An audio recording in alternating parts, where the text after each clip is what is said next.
Hey guys, welcome back to week number 2 of the Jeep 392 build with RPM steering and ADS shocks. Things are moving along here and starting to get pretty exciting. As far as the front end goes, we've got pretty much all the prep work done. We've got axles sanded, welded, and ready to go back in. I'll let Russo explain that a little bit better later in the video, get a little bit more technical with it. While I've got you here though, I want to give a huge thank you to both RPM steering and ADS shocks for being so involved with this project. They've been really hands-on about ensuring that things are going smoothly and having those conversations with us about any maybe minor adjustments or tweaks that we've had to make this all go according to plan and ensure that our customer is stoked, which I'm pretty sure he's gonna be. But anyway, we will get on with the video. If you guys have been enjoying this or any of our other previous videos, please be sure to leave a comment, drop a like. That helps us out a lot. We're just a small family-owned business here in San Diego, just trying to do the damn thing, have some fun, make content while we're doing it. So see you guys later. I believe in you. I believe you. Bring the enthusiasm. Say it with your chest. Say that shit with your chest, would you? Hey. All right, week 2 in the shop. We have a few things going on with 392. One of them being the track bar. We had the factory bracket, which is this, real tiny, very not nice. We actually moved it forward. This is a JK bracket, believe it or not. Obviously, we made it work for a JL. And so this is a little bit thicker. I want to say that's 1/4 inch. We moved it forward, gives more clearance for the track bar and the pumpkin. With this being a 1-ton axle, obviously you need all the room you can get. The other thing this helped us do is move the track bar mount out a little bit. So our goal is to get the longest track bar possible. And basically what that's gonna do is, like, as this thing's going through the cycle, we're not getting any feedback in the wheel. The wheel shouldn't change because those lengths are like as close as we can get them. So I believe the original track bar was 34 inches. And the new one is going to be about 40. So we gained about 6 inches of track bar length, which is really good. The other way we were able to accomplish that is on the axle side. So we were trying not to change this, but just the way it was working out, like to get the proper geometry and everything, we kept the PSC bracket and the skid. That's all going to stay the same. The track bar bracket got lopped off and relocated up and out. So this is where a majority of our change happened. We probably got, 4 of the inches out of this alone, which I'm super happy with. And the angles look perfect. Like, this thing's gonna be dialed in, hopefully.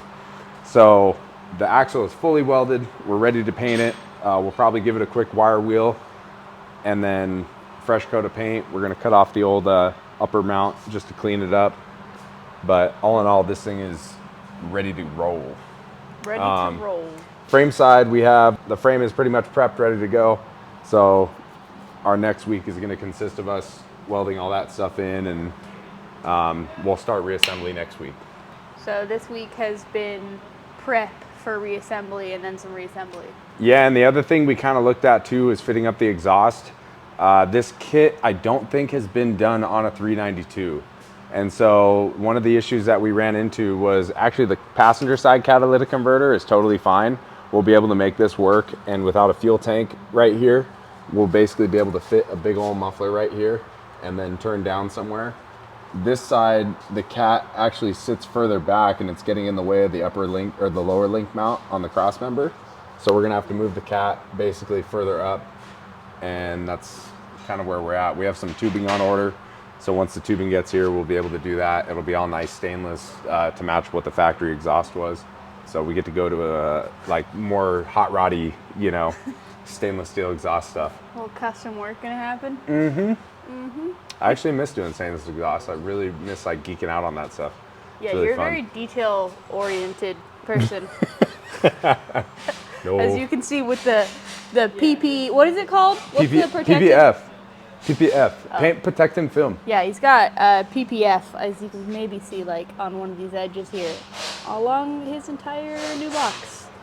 We're a little bit particular around here, huh? Yeah, just a little bit. Just a little bit. I pick and choose though, There's times for it and times for not doing that. So that pretty much wraps up the front end for now. A couple little things here and there. As far as the rear end goes, we have a cross member back from powder coat. That'll get fitted up. We have a new set of upper link mounts, which Don at RPM had to send us because apparently somebody drove there so hard that the mounts ripped off the frame. So he was like, let's just make sure I'm sending you guys a revised version of that. RPM takes good care of us. He's dialing us in. They're for sure making absolute certainty Yeah. this is going according to plan. Yeah, and they're really stoked on this because this is going to be the first 392 with 3.0 internal bypass ADSs, which is really cool, and bumps all four corners. Like, there's a lot of firsts that we're dealing with. So I think he's not more stoked than we are, because I'm pretty damn stoked, but he's definitely taking care of us. We have a new track bar, obviously. He's making that, sending it out to us. So it'll be a nice, like, 1.5 inch solid aluminum bar.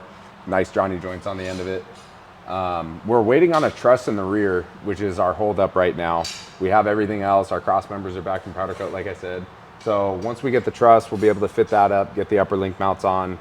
But that's our holdup, which is kind of a bummer, but there's plenty of other stuff to do. So Yeah, plenty we're of work. making progress. Plenty of work to take up your time in the time Yeah. being, huh? Look at how big this is, actually. Now that they're right next to each other, that's a 14 bolt, which is a big axle.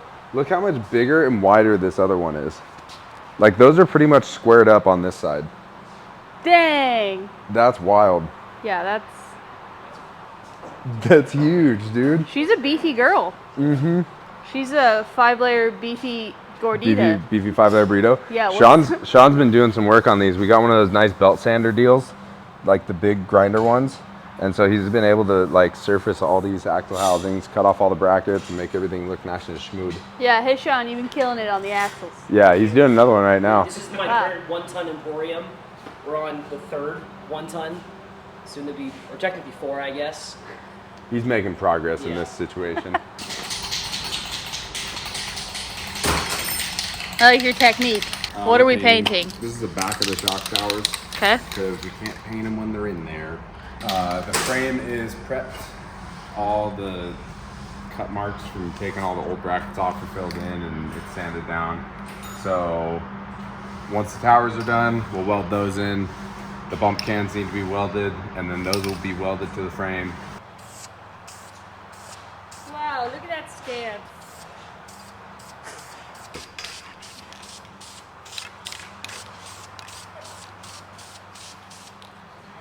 Full coverage everywhere. You know what's funny is when people are concerned, like, man, I hope nobody criticizes me on the internet. Dude, go ahead. I know what I'm doing. This is a baller ass paint job. Just wait. Yeah. Dang, where'd you get those powder coated? Yeah, exactly. We're cycling the front end, and we were running into issues where this was really tight back here. So we went over and got a piece of tube, and I found the outside diameter of what these coil springs are going to be, and basically made this tube to match that. And so now I can kind of move this around and make sure it's not going to hit the frame. I'm going to hit the bolt right here for this bracket, so I know I have to move that. We're lucky that these axles are so wide, and it gives us some real estate to move the lower mounts out a little bit and give us some room to clear the frame. These are 12-inch travel, not 14. I think a 14 would be way too much for this application. 12's perfect. So this is going to be good. Everything's nice and cycled. We'll go to the other side and kind of show you what clearances we're working with over there. Okay, so driver's side, we have the axles at full bump. We have our ADS hydro bump here in the right spot. So I've checked inside of here. That's all bumped out properly too. So I've had to make a couple changes to this. I moved this down 1/2 inch. I moved this, this was on this side of the sway bar bracket. I moved it to this side, just kind of centered it up better on the pad there. So overall, this is looking good. You can also see back here, this is at full lock, and I checked it with my handy dandy tool. I have clearance there. We have clearance on our brakes, making sure brake lines aren't gonna get in the way. So like, you really want every single little thing on here. So there's so much when you're cycling that it's like, okay, put the brakes on, now take the brakes off. Now put this on, take this off. You know, you just wanna make sure everything's in line. That way you're not adding something later and going, ooh, does that clear everything? I don't know. So the next step will be figuring out how to mount these reservoirs. They're a dual hose recirculator. So obviously that just complicates things because now you're routing 2 hoses, not just one. So we're gonna figure that one out. I don't know where these are gonna end up finding home. Maybe somewhere up here, but I'm not a super big fan of that. We're thinking about parallel with the bump stop maybe, but I don't know. They're kind of an awkward thing to put because you also have to be able to get to the adjusters easily for tuning purposes. So we're looking good though. Look at that clearance. That's a nice Look at that. clearance. Woo! That's a whole lot of tire up in there, dude. I'm so jealous, to be honest with you. It's not fair.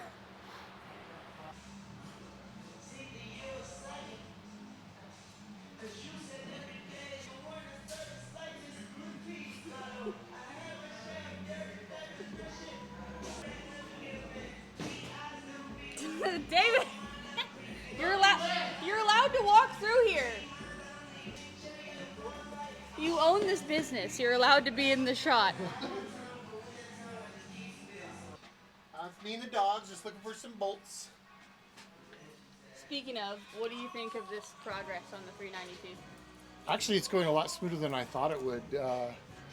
Fitting those giant 3.0s in there was pretty crazy to watch. I mean, honestly, with the Dynatrack axles is what's saving our ass right now. Fitting all that shit in there. They're massive. Yeah, they're huge.